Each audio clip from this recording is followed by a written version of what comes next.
front of me is Samsung Galaxy S25 FE, and today I would like to show you how you can delete Google search bar from home screen.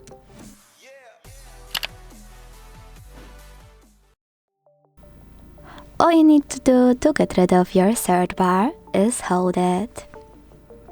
Then wait for this pop-up to show. When it does, you need to select remove over here and wait. As you can see, after a couple of seconds, my search bar was successfully deleted.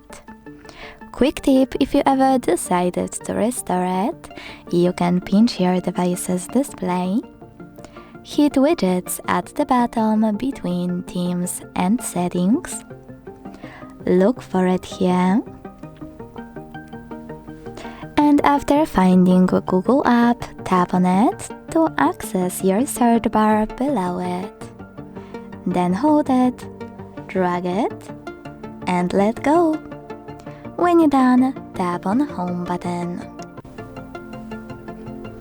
Thanks so much for watching. If you enjoyed this video, leave a like, comment, and subscribe. Bye!